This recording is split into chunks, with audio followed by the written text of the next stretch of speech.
have in this case over here, you can, I'm sure, recognize it right away. These are artifacts from the Kindertransport.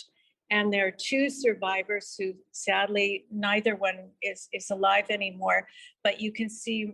That's the voice of Belle Jarniewski, the executive director of the Winnipeg Holocaust Education Centre. And she's taking me through the exhibits on Zoom, of course, not in person because I'm in Toronto and she was in Winnipeg. The Holocaust Centre is reopening this week after a renovation worth nearly $250,000. And as Holocaust museums go in Canada, Winnipeg's is among the smallest. It's also the newest. It opened 25 years ago in 1997. But in recent years, museums have been changing their approach to teaching about the Holocaust, especially because they can no longer rely on the 40,000 Holocaust survivors who came to Canada after the war and volunteered to tell their stories in person. So Winnipeg, like its bigger sister museums in Toronto, Montreal, and Vancouver, are now adding technology and interactive displays to give visitors a meaningful experience. Our pièce de résistance is an interactive table where there are, I think, a little bit more than 25 individual stories. And of course, this can all be added to over time since it is electronic. I'm Ellen Besner, and this is what Jewish Canada sounds like for Thursday, January the 26th, 2023. Welcome to the CJN Daily, a podcast of the Canadian Jewish News, sponsored by Metropia.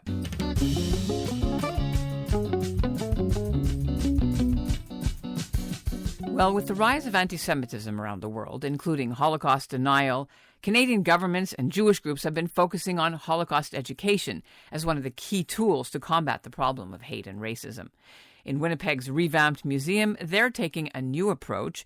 Instead of focusing only on how the Nazis murdered 6 million Jews, visitors will get a more nuanced picture now of the rich Jewish life and culture that was lost, and also how the survivors lived and contributed to build Jewish Winnipeg after they got here. It also covers modern-day anti-Semitism and what that looks like.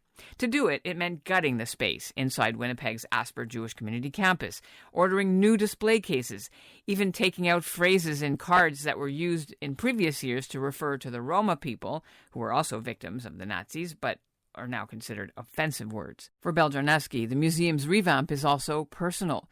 Her late parents' own survival and arrival stories are now more prominently showcased. And joining me now from inside the Holocaust Museum in Winnipeg, we're getting a preview before the public gets to see it, is Belle Jarniewski, the executive director. Welcome to the CJN Daily. Thanks for doing this.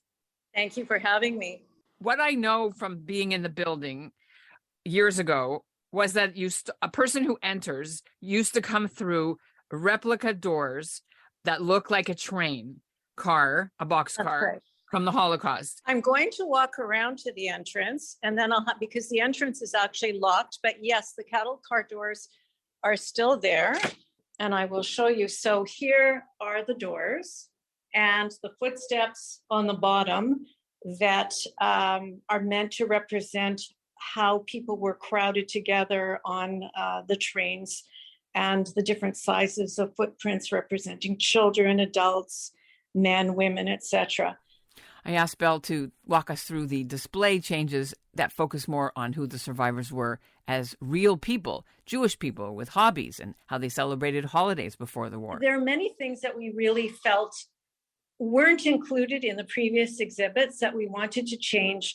And one of the main things was to show that all of the people, all of our survivors and all of their families who were murdered had very lives before, that there was a life before the Holocaust, that there was a very rich and diverse culture, that they came from many different countries. And as you can see, our curator has put this together, artifacts and wonderful photos depicting this incredibly diverse life of our survivors, which really gives us an even better understanding of what was lost. We have the accordion here that belonged to a family of musical prodigies, and they were hidden. They had an incredible story. They all survived. You know, that the old saying that pictures speak 1,000 words. I mean, they really do. There's a picture of Walter Salzburg in the front window with his brother sitting on the back of an elephant in the Warsaw Zoo. And the brother didn't survive.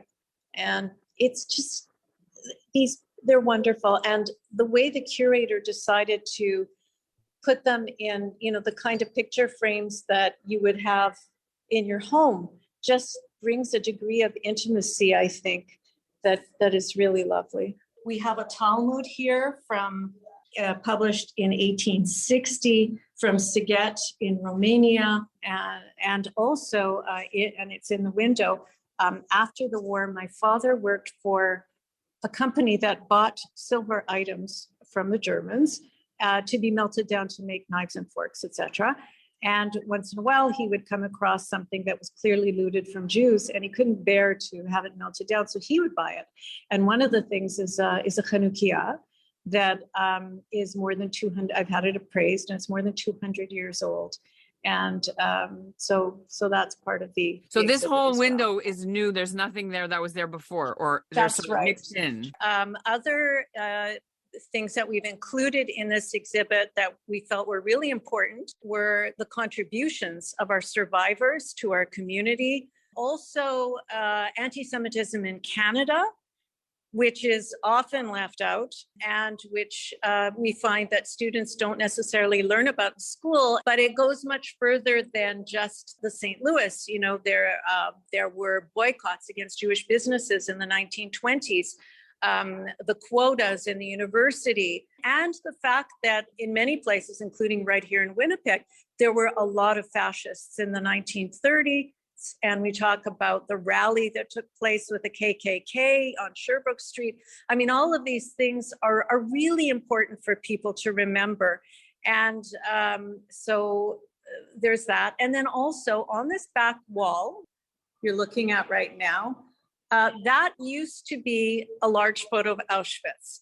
And we decided that we wanted, instead of that, we wanted to, especially now with fewer and fewer survivors left, we wanted to show the names of all of the survivors who ever settled in Winnipeg. And we had a lot of information in our archives.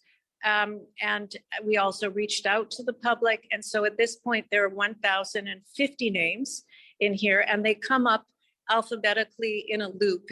It's quite beautiful and quite moving. When people stand here and all of a sudden they see the name of someone that they knew or a loved one. So getting rid of the stereotypical picture of Auschwitz in favor of those who survived. What does that represent? What does that mean? Well, the entire, you especially, because your family was also part of those people. The entire museum is entitled a tribute to our survivors. Every artifact in this museum, which is what really makes this museum very unique, belonged to survivors who settled in Winnipeg. And we have a very wonderful archive, and it's a small space here. And so one of the things we needed to do is find a way to include as much as possible of their stories and the larger story around it of the Holocaust in a small space. I asked Belle how the new space is going to be used by visiting students from Manitoba schools. There's a screen that comes down, so we can fit up to about 60 students in here. And we were already getting requests for presentations in the museum, which is wonderful. There's a school from outside of Winnipeg, St. Pierre, that registered this morning. And so the screen comes down, and I can do I or volunteers can do a presentation we offer presentations on the Holocaust, on anti-Semitism specifically in Canada, on Judaism, which is one that I'm going to be doing soon. When the kids come in and they see these artifacts that are they know belong to people who lived right here, it's very meaningful to them. Okay, let's talk about that. In the invitation and the announcement that you're going to be having this ceremony, you said that it's called a new vision. Yes. Why do we need a new vision of Holocaust education now? One of the main factors is our survivors are aging. The youngest ones are nearing 90, and many of the others are, they should be healthy and happy and well until 120, but they're in their mid 90s or more. And COVID has been tough on them. We've lost a few. We have come to that date where we know we don't have those witnesses to present to kids anymore. And so we had to find a way to preserve their stories in a way that would be interesting to young people. We've been able to preserve many, many stories this way. We will also have, it's the last piece that's coming in, hopefully today or tomorrow. We're the only full connection site to the visual history archive of the Shoah Foundation, so people can stand and watch not only all the Canadian interviews, but there's, I think, more than 55,000 Holocaust interviews, and also interviews ongoing of survivors of other genocides. I guess back to the question about a vision, because I'm not really understanding, besides about how it's shown and what is being shown. It seems to me that you're celebrating those who survived as opposed to showing everyone who died. And it's a different take. You got rid of the Auschwitz and you're celebrating the people. I mean, it's both. It's both, because there are, for instance, I'll just show you over here. It's also what was lost, which is, very clear here. Even though the artifacts belong to the survivors, they also illustrate what was lost. So, for instance, this is my father's first child, who was murdered in Treblinka shortly after this picture was taken. And the stories that are in the interactive table certainly tell, in each case, the very difficult experiences that the survivors had and the families that they lost. But yes, it's a tribute to their courage to rebuild their lives, which we know is so incredible and inspiring in the face of what they suffered. I'm so honored that you showed me. What was your half sister's name? Half brother, Moishela. And one of my 4 kids, one of my daughters, had a second little boy less than a year ago, and she gave him as his middle name, Moishela. It has been said that too much time is spent and too much money these days on Holocaust museums, and not enough time on talking about what Judaism is, how beautiful the religion and the contributions of Jews to the world. So when you mentioned that that's part of your exhibit, it's and you're going to be doing a Judaism lecture, yes, teaching what Judaism is, not just as to kill, how they were killed. Yeah, I mean, I think I don't agree with her completely. I think that Holocaust education is extremely important. And not only because of the Holocaust itself, but because genocide continues, because anti-Semitism continues, and it teaches so many different things like personal responsibility. I mean, but I think that learning about the Holocaust must be also accompanied by learning about what Judaism is, who Jews are, etc., the diversity of Jews. And for a long time, I and many people feel that this is really something that should be taught, not just about Jews, but about all different faiths and backgrounds in elementary school. And unfortunately, as I'm sure you know, there are many people who say, oh, no, we can't put religion in the school. And there are, of course, the world religion courses that you can take in high school, but we need to teach kids early on, and it's an ongoing fight, I think. Now, I know it might be a little bit hard to visualize what she's talking about. This is a podcast after all, but we have a video of it, and so we're going to post it soon on the CJN's YouTube channel. And that's what Jewish Canada sounds like for this episode of the CJN Daily, sponsored by Metropia.